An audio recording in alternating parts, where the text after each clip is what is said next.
안녕하십니까? 저는 황순일입니다. 저는 동국대학교 불교대학 소속으로 있고, 제가 주로 이제 불교대학에서는 빨리어와 초기 불교, 남방 불교에 대해서 주로 강의하고 있습니다. 근데 오늘 제가 여기 이렇게 여러분들 앞에 선 거는 유럽의 불교에 대해서 여러분들에게 이제 앞으로 한 4편 정도에 걸쳐서 말씀해 드릴 예정으로 있습니다.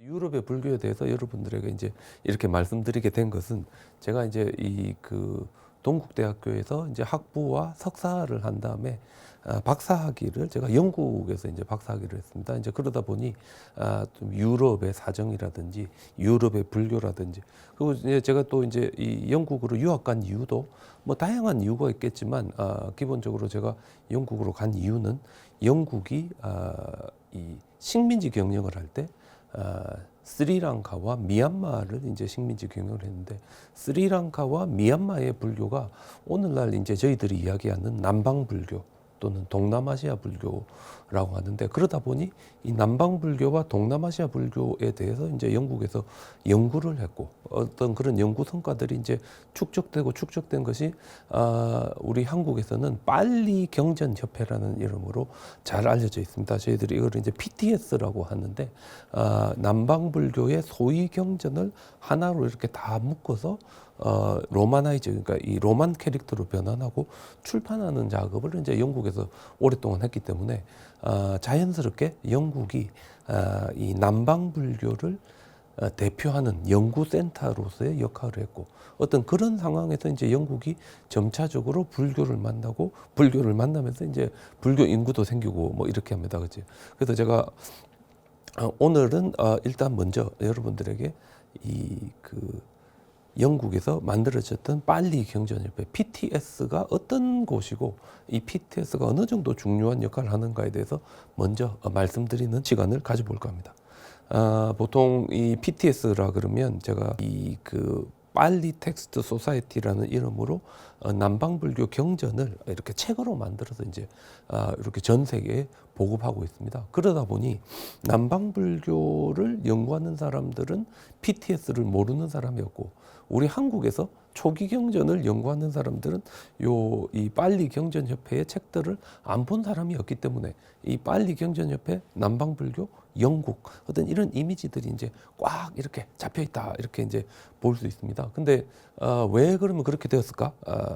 근대 유럽이 이 불교를 그 당시 사회 전반을 통제하고 있는 기독교적인 분위기와 자신들의 문명에 대해서 어떤 식민지의 사상이나 문화를 열등하거나, 적어도 식민지 지배를 정당하게 하기 위한 일종의 정치적인 도구로 보고 있었던 오리엔탈리즘적인 경향이 사회를 쭉 이렇게 짓누를 때, 영국이 최초로 이제 불교를 만나게 됩니다. 그리고 이 불교를 만난 시기, 그리고 제가 오늘 집중적으로 먼저 말씀드릴 이 리즈 데이비스, PTS, 그러니까 빨리 경전협회를 만드신 분인데, 이분이 살아온 삶이라든지 이 협회가 만들어진 것 자체가 사실상 어떤 제가 방금 말씀드린 그런 부분들을 대변한다고 할 수 있는데, 1881년에 리즈 데이비스가 빨리 경전협회를 만들었고, 바로 이 시기가 영국이 이 빅토리아 여왕 지세 때 대영 제국이 절정에 달해가지고 인도와 스리랑카와 미얀마와 중국과 같은 아시아의 많은 국가들을 식민지로 이제 거느리고 있는 시기였습니다. 게다가 어떤 인도의 지배와 관련해서는 산스크리트 문헌들이 아주 중요하게 이 각광을 받던 시기였는데, 다만 이 시기에 이제 어떤 변화가 일어나는가 하면 1820년대부터 영국이 미얀마와 전쟁을 합니다. 그러니까 미얀마는 이제 우리 인도에서 벵골 밑쪽으로 해서 이제 동남아시아 쪽으로 붙어 있다 보니, 영국이 점차적으로 이제 미얀마와 전쟁을 하고, 1820년대에 1차 미얀마 전쟁, 1850년대에 2차 미얀마 전쟁을 거치고, 1885년경이 되면 3차 영국 미얀마 전쟁, 보통 저희들이 앙글로 버미스 워라인데, 요 전쟁이 끝나면서 미얀마가 통째로 다 브리티시 인디아의 하나의 주가 되어 버립니다. 무슨 말인가 하면 전체가 다 이 영국이 이제 식민지로 관할한 권한 장소가 되고 그러다 보니 스리랑카와 미얀마라는 이 전 세계에서 가장 곡창지대, 쌀 생산이 많이 나는 어떤 이런 지역들이 이제 이 영국의 식민지가 되고 어떤 이 지역을 영국이 효과적으로 경영하기 위해서는 이 지역에 있는 사람들에 대해서 잘 알아야 되고 사람들에 대해서 잘 알아야 되니까 그 사람들이 가지고 있는 종교에 대해서 잘 알아야 되고 바로 이게 이제 사실상 영국이 처음 불교를 만나고 불교를 연구하기 시작하게 된 어떤 그런 동기라고 할 수 있습니다. 그죠? 그러다 보니 저희들이 가만히 생각해 보면 1860년대만 해도 영국에서는 그 저희들이 독일인의 사랑으로 유명한 막스 뮬러와 같은 이제 학자들이 산스크리트어와 이제 힌두교 문헌들을 연구했는데 이게 훨씬 더 중요하게 각광을 받았지만 1800년대가 1880년 정도가 되니까 스리랑카와 미얀마가 새롭게 영국의 식민지로 편입되면서 이 불교에 대한 연구, 초기 불교에 대한 관심이 이제 영국 사람들 사이에 정복하기 시작했다. 이렇게 제가 말씀드릴 수 있습니다. 그래서 그 한가운데 있는 사람이 리저 데이비스인데 이분은 1843년에 에섹스의 콜체스터에 정착한 웨일즈 출신의 회중교회 목사 토마스 윌리엄 데이비스의 아들입니다. 어머니는 이제 런던의 법무관의 딸인 루이자 윈터인데 이제 웨일즈 출신의 런던에 사는 분들은 이제 그렇게 부유한 분들이 아닙니다. 그죠? 그래서 리즈 데이비스가 대학에서 공부하기 위해서 폴란드 당시는 독일이었는데 지금 현재는 폴란드 이그 슐레지엔주의 수도인 브라우스라우로 가는데 여기에는 그 당시에 스탠즐러라는 유명한 산스크리트 학자가 있었고 이분에게 산스크리트를 공부한 다음에 식민지 파견 공무원 시험에 응시합니다. 이게 이제 1863년이고 그리고 리즈 데이비스가 아주 운 좋게 세일론 파견 공무원으로 가는데 이게 이제 21살 정도 돼 가는데 그 당시 이제 영국의 중하류층 같은 경우에는 사실 이제 우리나라는 되게 이 사회가 다이나믹하다 보니 어떤 돈을 많이 벌었거나 뭐 고시에 합격하거나 하면 이제 누구든지 사회의 주류로 올라갈 수 있지만 영국은 이제 귀족 사회에다가 아주 그 부의 편차가 심하다 보니 신분 상승이라는 게 거의 불가능합니다. 그죠? 그래서 그 당시에 꼭 우리나라 60년대, 70년대 아메리칸 드림과 같이 영국 사람들이 가지고 있는 드림이 인도로 가는 겁니다. 인도에 가면 순식간에 자신들의 스테이터스가 바뀌고 순식간에 자신들이 이렇게 벌 수 있는 이 셀러리가 올라가며 근데 20년 이상 근무를 하면 연금이 나오기 때문에 아주 이제 갔다 와서 편안하게 살 수 있는 어떤 그런 것들 때문에 많이 갔고 아마도 이제 리즈 데이비스도 제 생각에는 원래는 아마 자기 아버지와 같이 목사님이 되고 싶어 했겠지만 이 목사가 되는 걸 포기하고 식민지 행정관료가 됐다는 건 뭔가 자기가 조금 성공하고 싶었던 그런 마음이 있었던 거 아닌가 싶은데 21살입니다. 21살 때 가가지고 콜롬보에 먼저 가서 이분이 총독의 이제 비서로 있으면서 스리랑카까지 가가지고 이제 그 싱할라어도 익히고 스리랑카까지 가가지고 이제 뭐 타밀어라든지 뭐 인도어도 익히는 왜냐면 이제 범어가 되면 대충 다 할 수 있습니다. 그죠? 그래서 이제 우리 콜롬보에 가면 콜롬보 남쪽에 이 보통 저희들이 마운트 라비니아라고 그러는데 지금 이제 아주 큰 호텔로 이렇게 바뀌어 있습니다. 여기가 이제 그 당시 영국 총독이 머무르던 총독 관저였고 아마도 이제 이쪽에서 리즈 데이비스가 처음 이제 스리랑카에 가서 행정 관료로서의 생활을 시작하는데 스리랑카는 되게 크고 사람은 작기 때문에 식민지 파견 공무원들이 여러 가지 일을 합니다. 그래서 이제 리즈 데이비스가 총독 비서도 했다가 지방 순회 판사도 했다가 행정 관료도 했다가 고고학 조사관도 했다 그러는데 이분이 스리랑카 남쪽의 고올이라는 지역에 지방 순회 판사로 갔을 때 지방의 사찰에 이 분쟁이 생긴 사건을 맡게 되는데 이 분쟁과 관련해서 스님들이 리즈 데이비스에게 제출한 문건이 저희들 보통 비나야라고 그러는데 빨리어로 적혀진 율장의 한 부분이었습니다. 그죠? 그래서 이제 리즈 데이비스가 가만히 보니까 이 싱할라 문자는 자기가 잘 모르겠지만 이 내용은 산스크리트하고 좀 비슷하니까 자기가 요거는 이 좀 공부를 해서 해결할 수 있겠다 이렇게 생각했습니다. 그죠? 그래서 이제 그 당시 스리랑카의 가장 유명한 학생 중에 한 분이 야뜨나 물레 운난세라는 스님인데 아주 이제 나이가 많았습니다. 그 당시에 힘들었지만 아마 이분이 리즈 데이비스의 요청 요청을 받고 기꺼이 이렇게 응해가 온 것 같은데 이분의 도움을 받아가지고 그 당시 있었던 소송 사건을 영국의 법이라든지 다른 법으로 해결한 게 아니라 율장을 공부해가지고 율장에 있는 내용을 바탕으로 사건을 이렇게 해결하게 됩니다. 그죠? 그래서 리즈 데이비스가 이 스리랑카에서 아주 유명해지고 그리고 당대 또 다른 학생인 왁가두의 수부띠 같은 스님과 인연을 맺으면서 이제 빨리어와 조금 이렇게 친해지기 시작합니다. 제가 지금 보여드리는 게 고을인데 고을이 주로 이제 네덜란드, 포르투갈 사람들이 만든 항구입니다. 왜냐하면 식민지 경영하기 위해서 먼저 이제 들어와야 되기 때문에 그래서 이제 보시면 좀 중세 유럽 양식의 건물들도 좀 많이 있는 곳인데 이 지역에서 아마 리즈 데이비스가 최초로 불교를 만난 것 같습니다. 그래서 이분의 이러한 능력이 이제 스리랑카에 있는 영국 총독에게 알려지고 그러다 보니 이분을 아누라다푸라로 파견하는데 아누라다푸라는 우리나라 지금 경주 같은 곳입니다. 그러니까 고대 왕국 기원전 한 500년, 뭐 스리랑카에서 한 500년, 제보면 한 250년 정도부터 확실한 것 같은데 이때부터 기원 후 한 900년에서 1000년까지 스리랑카의 수도였습니다.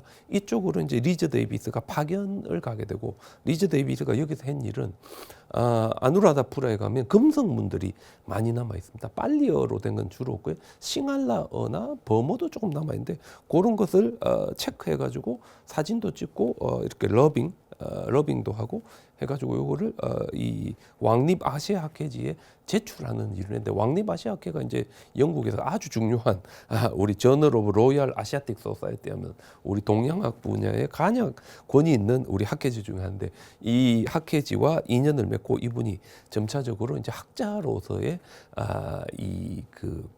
그러니까 반 정도는 식민지 행정관, 반 정도는 이제 학자로서 이제 삶을 살기 시작합니다. 제가 지금 보여드리는 게 스리랑카 아누라다푸라에 있는 가장 큰 불탑 소재도 보통 루안 발레시아 뚜페라고 하는데 마하위하라의 가장 큰 불탑이 있는 것이고 여기는 이제 마힌텔레라고 해서 스리랑카의 불교가 최초로 온 곳인데 지금 보시면 이 계단을 따라 사람들이 올라가는 좌우에 잘 보이실런가 모르겠는데 인스크립션들이 남아 있습니다. 그래서 이런 것들을 리즈 데이비스가 수집해가지고 로얄 아시아틱 소사이어티에 제출하면서 학자로서 이제 데뷔하게 되는데 한 8년 정도, 8년에서 10년 정도 아마 리즈 데이비스가 아주 행복한 식민지 행정 관료 생활을 했겠지만 1872년에 비극적으로 결말을 봅니다. 왜냐하면 자신의 상관과 끊임없이 갈등을 빚었고 담당 지역 사람에게 과도한 세금을 부과했다는 진정이 이어지면서 사실상 권력 남용 혐의로 해임되어 버립니다. 그죠? 그래서 아주 젊은 나이에 스리랑카까지 갔다가 실망해서 돌아왔는데 돌아온 다음 리즈 데이비스는 법률 공부를 했고 영국에서 이제 이 법률 공부를 하면 판사나 변호사가 될 수 있는데 변호사를 보통 저희들이 바리스타라고 그러고 이 법률 판결 기관이 3개가 있는데 그 중에 하나가 미들 템플이라고 있습니다. 여기까지 이제 들어가게 됩니다. 근데 리즈 데이비스의 그 법률 기록은 저희들이 좀 체크해 보면 그래 유명하지는 못될 것 같습니다. 잔잔한 사건 몇 개 하다 말한 거지, 그죠? 그래서 왜 그랬을까? 이분이 열심히 공부해가지고 미들 템플까지 들어가서 바리스타가 됐는데 왜 그랬을까 했을 때 리즈 데이비스가 나이가 들었을 때 리즈 데이비스와 결혼한 캐롤라인 리즈 데이비스의 말이 스리랑카에서 받은 고대 문명과 불교의 엄청난 뭐라고 해야 될까요? 어떤 이런 감명받은 그것에서 문화적 유산에서 리즈 데이비스는 결코 이렇게 독립되지 못했다. 결국 거기에 깊숙이 눌리진 채로 살았기 때문에 결국 뭐 법률 사건이라든지 이런 게 눈에 안 들어왔을 거다 이래 이제 이야기합니다. 그죠? 그래서 리즈 데이비스가 이 영국으로 돌아와가지고 이제 법관이 되었지만 사실은 이분이 그걸 하면서 이제 일종의 부업으로서 책을 썼는데 이분이 쓴 책이 부디즘입니다. 어디서 부탁해가 썼는가 하면 Society for Promoting Christian Knowledge, 그제 기독교 전도 협회의 부탁으로 만든 책인데 이 책이 1914년까지 23판을 찍을 정도로 아주 성공을 하게 됩니다. 그래서 이 리즈 데이비스가 이 책을 출판하고 점차적으로 자기가 영국에서 이 스리랑카와 미얀마 불교를 알릴 수 있는 가장 적합한 사람이란 걸 알아차리기 시작하면서 야 내가 그냥 이렇게 있어가지고 될 게 아니라 체계적으로 스리랑카와 미얀마의 불교 문헌들을 연구할 수 있는 걸 만들어야 되겠다라고 생각하는데 요게 1881년에 리즈 데이비스가 히벗 렉처에서 빨리 경전협회를 자기가 만들어서 초기 불교 문헌들을 이렇게 체계적으로 전개하겠다. 그래서 뭐라고 하는가 하면 기독교 문헌에 필적하고 인도 힌두교 문헌에 필적하는 불교 문헌들이 스리랑카와 유럽의 각지에 도서관에 흩어져 있는데 내가 이걸 전부 다 모아가지고 제대로 한번 출판해 보겠다. 그죠? 요게 이제 PTS 빨리 경전협회 시작입니다. 리즈 데이비스는 1882년부터 1904년까지 이분이 공식적인 타이틀을 런던 대학 유니버시티 칼리지에서 빨리어 및 불교 문헌을 강의하는 교수로 있었고요. 비록 타이틀은 교수였지만 우리 보통 뭐 전임, 비전임 하잖아요. 그 전임이 아니었기 때문에 봉급이 없었습니다. 그죠? 그래서 봉급이 없는 상태로 UCL에서 이제 빨리어와 불교 문헌을 가르쳤는데 그러다 보니 이제 리즈 데이비스가 다른 잡을 찾게 됐고 그러다가 이제 리즈 데이비스가 찾은 잡이 아까 제가 이분이 스리랑카에 있으면서부터 왕립 아시아 학회에 논문을 썼다 그랬는데 운 좋게 1887년부터 이곳에 총무가 됩니다. 그래서 왕립 아시아학회 총무는 보통 저희들이 합타임이라 해가지고 풀타임이 아니라 합타임 한 반 정도가 이제 커버가 되죠. 그래서 이분이 왕립 아시아학회 총무를 하고 그 다음에 유니버시티 칼리지에서 빨리 강의를 하고 그 다음에 이분이 그 뭡니까 빨리 텍스트 소사이어티를 만들어서 사실상 이 빨리 텍스트 소사이어티를 자기 집에 만들고 자기 집의 생활비를 자기가 빨리 텍스트 소사이어티를 운영하는 데 받은 자금을 가지고 이렇게 살기 시작합니다. 그죠? 이 영국 사람들의 아주 그 독특한 살아가는 방식인데 이렇게 해서 점차적으로 이제 이분이 성공을 할 수 있는 길을 걷게 됩니다. 제가 지금 보여드리는 게 옆에 리즈 데이비스와 캐롤라인인데 캐롤라인은 UCL에서 경제학을 공부했었던 아주 석학이었는데 리즈 데이비스를 만나고 불교를 공부하다가 이 리즈 데이비스의 학생이 되고 리즈 데이비스의 학생이 되어서 함께 이 빨리 경전협회를 운영하면서 이 그 뭡니까 이 빨리 경전협회의 총무가 되고 세크레터리가 되고 그다음 리즈 데이비스가 죽은 다음에는 사실 이제 이분이 빨리 경전협회를 맡아서 운영하는 어떤 이제 그런 식으로 이제 발전하게 됩니다. 그죠? 그래서 리즈 데이비스의 이제 다양한 활동들이 있는데 그래서 저희들 이제 영국 불교를 생각할 때 영국이 처해 있는 그 당시의 상황과 우리가 이제 밀접하게 이걸 조금 관련해서 봐야 되는데 리즈 데이비스가 이제 빨리 경전협회를 만들고 본격적으로 활동을 하면서 영국의 왕립 아시아학회 총무로 있었을 때 이 사람이 또한 뭐를 했는가 하면 정치 활동을 했습니다. 정치 활동. 보통 리버럴 데모크rat 이런데 보통 자유민주당 이랍니다. 그죠? 우리 영국에 지금 현재 보면 보수당이 있고 노동당이 있고 자유민주당인데 이 세 개가 있는데 그 자유민주당 쪽에서 아주 활발하게 이제 활동을 하면서 이분이 자신의 이제 커리어를 쌓아갔고 그래서 사실 1905년 이전까지가 이분의 이 가장 전성기였고 그 당시 한 1890년부터 1905년 사이에 전 세계에서 가장 유명한 불교학자가 누구였냐? 리즈 데이비스였습니다. 그 전국의 전 세계에서 가장 유명한 불교 단체가 어디였느냐? 빨리 텍스트 소사이어티, 빨리 경전협회였고 그리고 꾸준히 이분이 빨리 텍스트 소사이어티에서 아주 괜찮은 결과물들을 만들어내면서 초기 불교나 남방 불교 하면 리즈 데이비스고 빨리 경전협회이며 바로 영국이 거기에 가장 중요한 역할을 하는 곳이다 하는 걸 이렇게 확립하게 됩니다. 그죠? 근데 이제 이분도 끝까지 잘 나가지 못했는데 이 1899년부터 1900년 사이에 인도를 방문해가지고 인도 총독을 만나서 인도 문헌 시리즈를 왕립 아시아학회에서 출판하기로 했는데 너무 이 출판하는 사업을 자기 위주로 하다 보니 왕립 아시아학회 내부에서 반발이 일어나고 그러고 보니까 거의 20년 가까이 이분이 왕립 아시아학회 총무를 하면서 지나치게 권력이 집중되었다 하는 비판이 제기되고 그 다음에 1898년에 이제 인도에서 피프라와에서 이제 석관이 발견되는데 저희들이 믿기로는 이 석관이 부처님의 진신사리가 담겨 있는 석관이라고 믿고 있는데 이제 거기서 인스크립션이 나왔는데 이 인스크립션이 안톤 퓨어러라는 그 위조범과 관련된 것으로 판명이 되면서 리즈 데이비스가 문제가 있다. 이분도 이 위조에 함께 참여가 아닌가 하는 의혹을 받으면서 리즈 데이비스가 조금 이렇게 많은 비난 속에서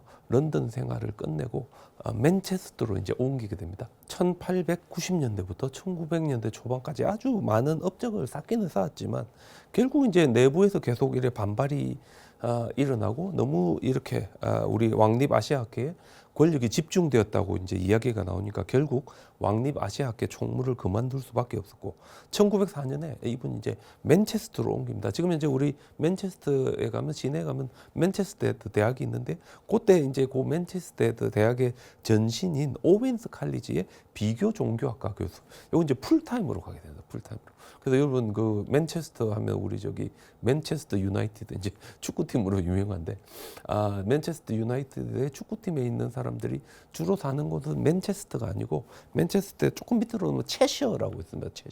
채셔는 영국에서 가장 이제 부자들이 이제 별장과 같은 것들을 이제 가지고 사는 곳인데 리즈 데이비스도 자기 부인인 캐롤라인과 함께 이 채셔에 저택을 구입하고 들어가게 됩니다. 이제 그 부분도 이제 조금 저희들이 이제 생각해봐야 되는데. 리즈 데이비스가 리버럴 데모크랏 자유민주당의 이 그거를 했습니다. 뭐라고 해야 되는가 하면 이 사실상 이제 국회의원은 MP는 아니었지만 국회의원은 아니었지만 아주 중요한 이제 요직을 가지고 있었고 그러다 보니 그 당시에 이분의 하루 생활이라는 게 오전에 리버럴 데모크랏 자유민주당 당사에 가서 사람들과 친교를 하다가 오후가 되면 왕립 아시아학회에 와서 이제 이 영국의 식민지 경영과 관련된 다양한 논의를 하다가 저녁 때가 되면 집에 와서 이제 빨리 경전 PTS 일을 하는 이제 뭐 이제 이런 식으로 이분이 보내셨는데 조금 이제 뭐 문제라고는 할 수 있는데 무슨 일이 있었는가 하면 우리나라도 그런데 20년 이상 근무를 해야 은퇴한 다음에 저희들이 이제 연금을 받을 수 있는데 리즈 데이비스는 10년도 근무를 안 했기 때문에 연금을 받을 수가 없습니다. 게다가 이분이 이 순순하게 마친 게 아니라 권력 남용으로 해임됐기 때문에 사실 연금은 불가능한데 이분이 조금 자기가 가지고 있었던 그 당시 이제 리버럴 데모크라 자유민주당이 집권을 했습니다. 그때 엄청난 양의 연금을 받습니다. 그렇지. 그래서 이분이 이 노후 생활이 아주 편안해졌고 그 덕분에 맨체스터 생활도 아주 편안했으며 바로 이곳에 갔을 때 본격적으로 빨리어와 관련된 빨리경전협회와 관련된 일을 하게 됩니다. 그래서 1901년, 1905년, 1910년, 15년 이럴 때 보고서를 보면 빨리경전협회에 밀렸던 일이 쫙 이래 되고 그 다음에 이제 빨리 3장 띠피타카가 보통 보면 이제 이 유럽이나 우리 한국 사람들이 보기 힘든 싱할라 문자로 기록된 것을 로마나이즈 그 로마자로 바꾸는 번역 작업을 계속해서 이제 해가 오면서 이때 본격적으로 내가 그러면 빨리 경전을 영어로 번역해서 출판하겠다. 그지? 영어로 번역해서 출판한다는 것은 영어로 번역된 초기 경전들을 영국인들에게 이렇게 보급한다는 뜻이고 이게 영국만 아니라 미국까지를 포함한 서구 사회의 초기 불교를 보급한다는 의미가 됩니다. 그죠? 그래서 이분이 이제 1차 세계대전 때까지는 살아셨지만 1차 세계대전에서 아들이 먼저 죽어버립니다. 그래서 아주 좀 비극적인 노후를 맞았다 이런데 마지막 우리 그 돌아가셨을 때 빨리 경전협회 이 우리 학회지에 나온 영정사진입니다. 그죠? 그래서 이 돌아가시기 전까지 이분이 맨체스터에서 그 빨리어 사전 작업을 합니다. 그래서 제가 아직도 빨리어를 가지고 초기 경전을 연구하면 보는 사진이 리즈 데이비스가 만든 사진인데 이것도 참 재밌는 게 원래 이 사전 작업을 시작했던 사람은 로버트 실더스라고 이분도 스리랑카 파견 공무원이었습니다. 근데 이제 이분도 스리랑카에서 불교를 만나고 빨리어를 만난 다음에 영국으로 돌아와서 이 빨리어 사전을 만들어요. 빨리 잉글리시 딕셔너리를 만들어야 되겠다. 이렇게 끊임없이 작업을 했는데 이분이 1875년에 76년에 갑자기 사고로 돌아가십니다. 그지? 물론 돌아가시기 전에 1차 실더스본의 빨리어 사전을 출판하긴 하지만 조금 이제 미완성인 상태로 있었습니다. 근데 이제 실더스가 죽고 나니까 이분이 작업하던 원고가 리즈 데이비스에게 전해져 가지고 이 작업을 마무리해 달라는 이야기가 오게 되고, 이분이 요 원고를 받은 다음에 40여 년에 걸쳐서 평생 이제 작업을 합니다. 그리고 마침 이분이 이제 1905년부터는 맨체스터로 옮겼기 때문에 시간이 훨씬 더 많았고, 그다음에 이 리즈 데이비스의 제자가 윌리엄 스테드인데, 이분이 끊임없이 도와주면서 1921년부터 25년까지 영국의 빨리 경전협회에서 빨리어 사전이 단계적으로 만들어져서 이제 출판되게 됩니다. 그죠? 그래서 여러분 우리 생각해 보시면요, 이 영국의 불교인들이 사실 초기 불교를 선호합니다. 이게 흥미로운 게 이제 말레이시아 같은 경우에 영국이 식민지 지배를 할 때 말레이시아에는 그 당시에 이미 한 30% 정도가 중국계 화교들이었는데, 중국계 화교들과 함께 말레이시아를 식민지 경영했던 게 이제 영국이고, 그러다 보니 이제 말레이시아의 많은 그 이 화교들 중에 차이니스 디아스포라 중에 똑똑한 사람들, 영어가 되는 사람들이 많이 교육을 받았으며, 이제 이분들이 이 그 뭡니까 불교를 접할 때 영어로 된 책을 통해서 불교를 접하죠, 그죠?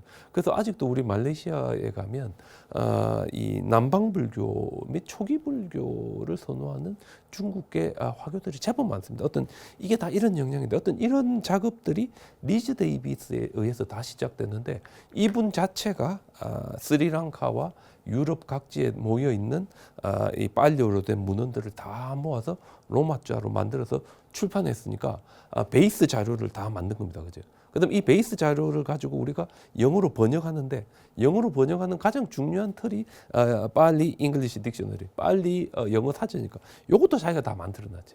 그죠? 그다가 우리 그 디가 니까야라 해가지고 우리 가장 중요한 부처님의 말씀 같은 거는 리즈 데이비스가 많이 작업을 해가지고 번역도 같이 했습니다. 그죠? 그러다 보니 사실상 이분이 유럽의 사람들이 가지고 있는 불교의 가장 중요한 이 파운데이션 유럽인들의 불교 이해의 초석이 되는 역할을 했다. 우리가 이렇게 이야기할 수 있고요. 사실 그게 유럽에만 그친 게 아니라 동남아시아 각국에도 다시 이게 영향을 미칩니다. 왜냐하면 이제 1800년대 후반, 1900년대 초반이 되니까 이 스리랑카나 태국과, 스리랑카는 이제 영국의 식민지로서 이제 거의 자체적으로 뭔가를 할 수 있는 힘이 없었고, 미얀마는 원래 왕가가 있었지만 1885년에 왕가가 무너지면서 자체적으로 뭔가를 할 수 있는 이제 동력을 상실했고, 유일하게 동남아시아에서 독립을 유지한 국가가 태국인데, 태국 사람들이 이제 가만히 보니까, 아니면 태국 왕가가 가만히 보니까 어떤 경전이라든지 문헌을 로마자로 이렇게 바꾸어서 책으로 만들어서 출판해 놓으니까 자기들이 가지고 있는 태국본 이 그 빨리 경전보다 영국 사람들이 만들어 놓은 게 훨씬 더 이 그 뭡니까 권위가 있어 보이는 겁니다. 그죠? 게다가 이게 태국본은 태국 사람들만 보는데, 왜냐면 타이 스크립트로 돼 있으니까, 그죠? 근데 이거는 로마나이즈 해 놓으니까 전 세계 모든 사람들이 보다 보니 이 태국의 그 당시에 이제 인텔리들이 안 되겠다, 우리도 뭔가 해야 되겠다. 그래서 우리 그 방콕에 가면 마하 출라롱콘 라자 비디아라이 대학, 태국의 승가대학인데, 그쪽에서 1800년대 후반부터 우리도 그러면 이 빨리어 경전을 책으로 출판하겠다, 빨리 띠피타가를 책으로 출판하겠다는 운동이 일어나고, 여기서 하니까 캄보디아도 하겠다, 라오스도 하겠다, 동남아시아 전역에 PTS가 한 거와 아주 유사한 형태의 경전 출판 사업이 막 일어나고, 서로가 주도권을 다투는 뭐 이제 그런 상황들이 벌어지는데, 그럼에도 불구하고 결국에는 이 리즈 데이비스에 의해서 만들어진 이 빨리 경전협회의 로마나이즈된 이 텍스트가 사실상 오늘날 남방불교 경전의 거의 정본이 되어버립니다. 그죠? 그래서 이게 아주 재밌는 게, 예를 들면 이런 거죠. 기독교 성경이 이 이스라엘에서 나온 것보다 미국에서 요거를 모아가지고 만든 게 훨씬 더 권위가 있는 거로 이렇게 잡히는 그런 현상이 일어나고, 어떤 그런 현상 때문에 유럽의 학계에서는 영국의 학자들이나 PTS 같은 경우에는 가장 이 남방 불교의 가장 스리랑카 불교에 권위가 있는 사람들, 권위가 있는 내용을 이야기하는 사람들로 받아들이는 아주 기이한 현상이 일어납니다. 그죠? 그래서 이 리즈 데이비스가 1901년에 보고한 거 보면 1881년부터 20년 동안 총 12,809페이지 정도 되는 빨리 3장 중에서 한 8,609페이지 정도를 출판해가지고 거의 한 67%, 한 70% 가까이 작업이 완료됐다고 이렇게 이야기를 하고 있는데, 우리가 이 리즈 데이비스의 어떤 이런 작업들을 가만히 보면 이분이 성공할 수 있었던 이유는 이분이 결코 서두르지 않았습니다. 이분이 어떻게 했는가 하면 나는 1년에 딱 2권만 출판하겠다 뭐 이러던데, 그래서 뭐 우리 뭐 요거 조금 생각해 볼게요. 우리 한국에서 1970년대 했던 경전 번역 사업인데 이제 8만 대장경을 그 당시 한글로 번역을 했는데, 짧은 시간에 하다 보니 이게 그제 우리 제대로 검증이 안 된 상태에서 대량으로 출판돼가지고 그제 끊임없이 우리가 재판을 내도 제대로 안 되는 어떤 그런 이 상황을 맞았는데, 리즈 데이비스 같은 경우는 1년에 딱 2권을 자기가 직접 책임 편집하면서 출판했기 때문에 이 빨리 경전협회가 제가 아까 말씀드린 대로 오늘날까지 전 세계의 남방불교 티피타카 3장의 표준으로 자리 잡을 수 있는 어떤 그런 게 된 것 같습니다. 그죠? 근데 이 빨리 경전협회가 그 뒤로 계속해서 순항을 했느냐? 꼭 그렇지는 않습니다.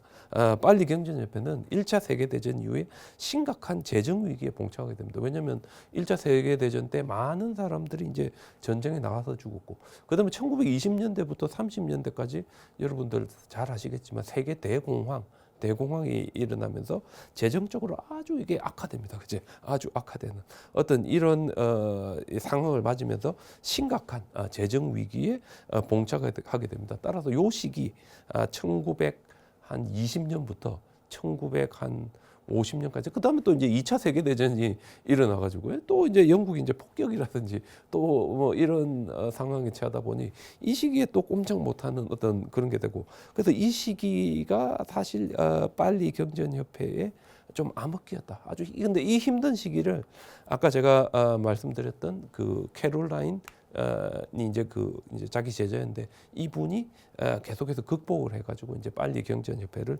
이끌어갑니다. 근데 이제 저희들이 이제 빨리 경전협회가 그럼 뭐 불교냐 했을 때, 야 그게 무슨 불교냐 뭐 이렇게 말씀하실 수도 있는데, 그 우리 남방불교에서 중요성에도 불구하고, 왜냐하면 빨리 경전협회는 말 그대로 협회입니다. 그죠? 협회. 그럼 이 협회가 어떤 종교적인 활동을 했느냐?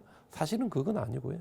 주로 한 거는 학술적인 활동을 했습니다. 학술적인 활동을 한다는 것은 회원들이 회비를 내고 회비를 받아가지고 학회를 운영하는 어떤 그런 식으로 했기 때문에 어떤 세계 대공황이거나 1차 대전, 2차 대전이 일어났을 때 심각한 위기에 이제 봉착할 수밖에 없었다 이래 되고요. 어떤 이런 어려운 상황 속에서 리즈 데이비스 이후에 뭐 우리 뭐 로즈라든지 스테더라든지 그다음에 아이비 그다음에 자기 와이프는 캐롤라인, 이런 분들이 이제 아주 힘겹게 빨리 경전협회를 유지를 하는데, 근데 이제 어떤 이런 상황이 1959년에 아이비 오너가 회장으로 취임하면서 이제 획기적인 변화를 맞이하게 됩니다. 아이비 오너가 빨리 경전협회의 회장이 되었던 시기, 이 시기가 보통 우리 1959년, 60년 이래 되는데, 1959년, 60년 그거 한 68년 정도까지가 지금 우리 가만히 생각해 보면 베트남 전쟁이 있었던 시기고요. 그 당시에 어떤 이 공산주의와 자본주의로 대표되는 어떤 이념의 대결이 극한으로 이제 치닫던 시기이며, 그 다음에 어떤 이런 그런 어떤 이념 대결과 함께 어떤 종교적인 순수성이라든지 어떤 그런 거에 대한 이 사회를 짓누르는 분위기, 기독적인 불교적인 분위기가 엄청 강력했기 때문에 그 당시 유럽의 젊은 세대들이 도망갈 곳이 없었습니다. 그래서 그 결과가 미국에서는 히피 문화라고 해가지고, 여러분 다 잘 아시겠지만 이 그 뭡니까, 월남전에 가서 죽거나 내가 누구 죽일 생각 없다, 그치? 무슨 이 자본주의, 공산주의 뭐 그래 중요하냐, 그치? 그래서 이 사실상 도피하는 사람들입니다. 도피하는 사람들, 그죠? 어떤 이런 사람들이 생기고, 그다음 유럽에서도 기존의 사회 질서가 엄격하게 자기들을 짓누르면서 이제 1950년대 후반 60년대가 되면 많은 유럽의 식민지들이 이제 독립을 하게 됩니다, 그죠? 근데 그 상황에서 이제 많은 젊은이들이 희생되는데 이분들에게 유일한 탈출구가 더 이상 우리 서구 사회의 체계 속에는 없다. 뭐 이제 이런 속에서 이제 많은 유럽 사람들이 영국을 포함해서 아시아의 종교를 하나의 대안으로 생각하고 불교를 뭔가 우리가 기존의 이런 체제를 벗어날 수 있는 대안이 아닌가 하고 이렇게 보는 어떤 그런 시기가 됩니다. 이게 보통 한 1960년부터 1970년대가 이제 그 황금기라고 할 수 있는데 바로 이 시기에 이제 아이비 오너가 PTS 그러니까 이 그 빨리 경전협회의 회장이 되었고 이 빨리 경전협회를 이끌면서 이때 재번역 사업도 하고 아주 많은 이 그 빨리 경전협회의 그 매출이 늘어나는 이제 그런 이 그 결과를 받게 됩니다. 그죠? 그래서 저희들이 이제 조금 더 지나와서 이제 현대로 와서 가만히 생각해 보면 빨리 경전협회는 그 뒤에 1980년대가 되면 케니스 로이 노만 이분은 그 당시에 이제 캠브리지 대학의 교수님이셨습니다. 그죠? 이분이 이제 운영을 하다가 그 다음에 이제 리처드 프란시스 곰브리지 교수님이 그 다음 회장으로 이제 넘어오게 되는데 요때가 이제 1990년대 초반입니다. 그죠? 그 바로 요때 이분이 옥스퍼드 대학에서 이 그 남아시아 학과에서 산스크리트어와 빨리어를 가르치면서 빨리 경전협회 회장을 했고 본인이 이렇게 빨리 경전협회 회장을 하면서 가만히 보니까 빨리어의 그 로마나이즈 작업도 끝났고 그다음에 빨리어를 영어로 번역하는 작업도 끝났는데 근데 이제 우리 빨리 경전하면 보통 저희들이 띠삐따까라고 해서 경전적인 권위를 지니는 3장 보통 우리 경율론 이럽니다. 수타 비나야 아비담마 이런데 이게 있는데 이거 외에도 빨리어 문헌들이 있습니다. 그게 뭔가 하면 기원 후 한 400년에서 500년 정도 됐을 때 부다고샤라는 이 당대 학생이 스리랑카로 가서 스리랑카에서 싱할라어로 만들어진 바로 이 경률론의 주석서를 전부 다 이렇게 모아가지고 빨리어 주석서로 만들어 놓은 방대한 주석 문헌이 있습니다. 그죠? 그래서 이 주석 문헌을 연구한다는 것은 중세 스리랑카 불교를 우리가 이해하는 것이고 바로 이 중세 스리랑카 불교를 이해하는 것은 바로 이 중세 스리랑카가 오늘날의 동남아시아의 태국, 미얀마 등지로 퍼져나가기 때문에 동남아시아 불교를 이해하는 틀이 되는데 그 당시 이제 곰브리지 교수님이 이 주석서를 연구하는 번역하겠다고 해서 아주 넓게 사람들을 찾았습니다. 그죠? 바로 그때 이제 우리나라에서 미산 스님이 지금 현재는 우리 카이스트에서 명상 관련해서 연구하고 계신데 중앙성가대를 거쳐가지고 미산 스님이 그 당시에 이제 영국에 갔었고 그럼 지금 현재 경주 동국대학교에 계시는 우리 그 누굽니까 학장님 안양규 학장님이 그 당시에 1993년 4년 정도에 이제 제일 먼저 가서 우리 한국 사람들 중에서는 빨리 경전협회 회장님 밑에서 공부한 1세대의 이제 학자들이 됩니다. 그죠? 그리고 저는 이제 그 뒤로 한 3년 정도 더 있다가 1996년 7년 정도 돼가지고 제가 겨우겨우 이제 영어 시험 치고 해가지고 이제 가서 제가 운 좋게 학위를 하고 이제 한국에까지 오게 됐는데 그래서 제가 빨리 경전협회 하면 꼭 생각나는 게 뭔가 하면 제가 영국 갈 때 엄청나게 이 그 뭐라 하지 우리 기대에 부풀어 갔습니다. 드디어 내가 빨리 경전협회에 가는구나. 드디어 내가 초기 불교의 총본산이 되는구나. 가는구나. 내가 엄청나게 기대하고 갔는데 이제 가니까 이제 뭐 지도 교수 미팅도 하고 그러니까 제가 물어봤어요. 우리 교수님한테 빨리 경전협회가 어디 있냐? 옥스퍼드에 있다는데 나 빨리 가고 싶다 이랬더니 이분이 웃으면서 저한테 그 왜 가고 싶냐 그러더라고요. 내 생각에 거기 가면 도서관도 있고 사람들도 많고 빨리 경전 공부한 사람들끼리 좀 의견도 나누고 그러고 싶다 했더니 저한테 뭐라는가 하면 빨리 경전협회는 옥스퍼드 외곽의 헤딩턴이라는 서버브에 있는 출판사 창고 한쪽 구석에 책상 하나 딱 있다 그러더라고요. 그 책상이 하나 있는데 그게 맨날 사람이 나오는 게 아니라 격일도 오후에만 나오는데 그 당시에 제가 이런 데가 살았던 게 이제 호주에서 오신 분이 이제 거기 있었는데 너 경정 가고 싶으면 거기 하여튼 이 매일은 안 되고요. 주중에 하여튼 하루 뛰어 하루만 나오니까 거기 가서 한번 만나봐라 해가지고 제가 쫓아가서 만났는데 제가 조금 눈물이 조금 걸성거렸습니다. 그죠? 그러면서 제가 지금 와서 생각해 보니 우리가 어떤 경전을 연구하고 경전을 보존하고 경전을 번역한다는 게 우리는 너무 이렇게 꿈에 부풀어가 크게 했던 거 아닌가.